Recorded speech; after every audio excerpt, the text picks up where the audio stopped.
Helmet ફરજિયાત પહેરવામાંથી સરકારે મુક્તિ આપી હોવાના સોશિયલ મીડિયાના મેસેજ વાયરલ થતાં શહેરીજનોમાં ખુશીની લાગણી છવાઈ હતી। જોકે સરકારમાંથી હેલ્મેટના છૂટછાટ અંગે કોઈ સત્તાવાર જાહેરાત કરાઈ નથી। ત્યાં ચૂંટાયેલા પ્રતિનિધિઓ અને વિપક્ષ પોતપોતાની રજૂઆતના પડઘાઓ પડ્યા હોવાના પોકળ દાવા કરી હેલ્મેટ પહેરવામાંથી સરકારે મુક્તિ આપી હોવાનું જણાવતા અસમંજસની સ્થિતિ સર્જાઈ હતી।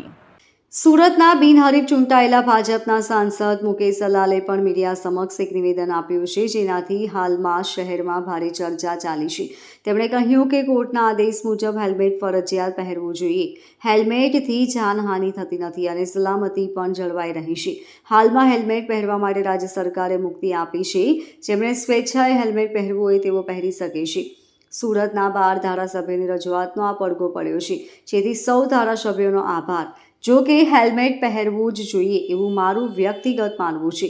આ મુદ્દે પોલીસ કમિશનર અનુપમસિંહ ગહેલોતને પૂછતા તેમણે આવું કંઈ નથી। તેમણે એવું કહ્યું, કોંગ્રેસ પ્રમુખ વિપુલ ઉદનાવાલાએ હેલ્મેટ બાબતે ટિપ્પણી કરી હતી। રાજકોટની જનતાને હેલ્મેટમાંથી રાહત આપવાનું નક્કી કરવામાં આવ્યું છે, પરંતુ આ મુદ્દો આખા રાજ્યનો છે। એક જ રાજ્યમાં બે શહેરોમાં કાયદા અલગ અલગ હોતા નથી। સુરત પાકિસ્તાનમાં નથી, ભારતમાં, અને તે પણ ગુજરાતમાં છે।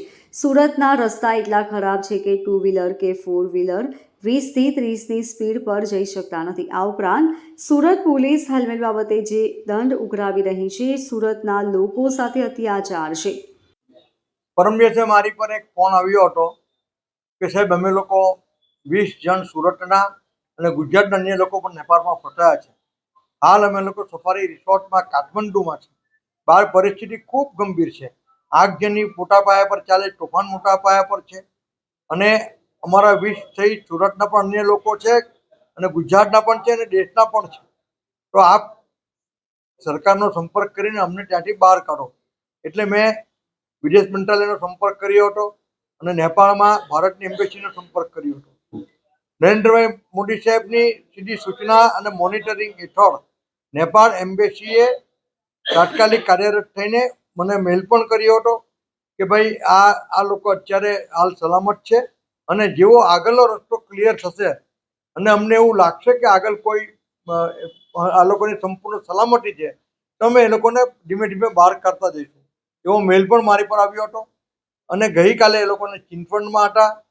ચિંતવનમાં પણ રાત્રે રોકાયા અને ત્યાં આગળ પણ હોટલમાં રાત્રે અંધારપટ કરી દેવામાં આવ્યું હતું, જેથી તોફાનમાં એ લોકોને સલામતી રહે।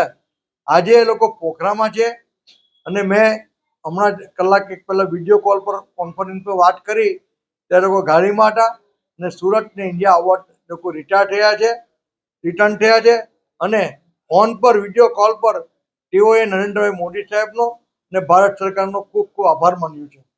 જ્યારે ફોન કરવામાં આવ્યો ત્યારે તેમની કેવી પરિસ્થિતિ હતી ને હમણાં કેવી?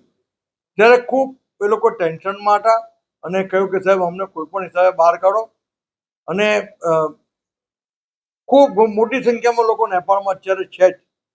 આજે એ લોકોએ ફોન પર વિડીયો કોલ પર મને કહ્યું સાહેબ કે અમે તો ભારત સરકારના અને મોદી સાહેબના ખૂબ આભારી છે અને અમે અત્યારે હાલ આરામથી નેપાળમાં ફરી રહ્યા છે અને અમે કાલે રિટર્ન અમે અવોર્ડ આવી જઈશું। અમે સુરતના 20 લોકો હતા, ઉપરાંત ગુજરાતના પણ અન્ય લોકો પણ હતા જેનો આંકડો એ લોકો પાસે નહોતો। Bureau report LK star news, Surat.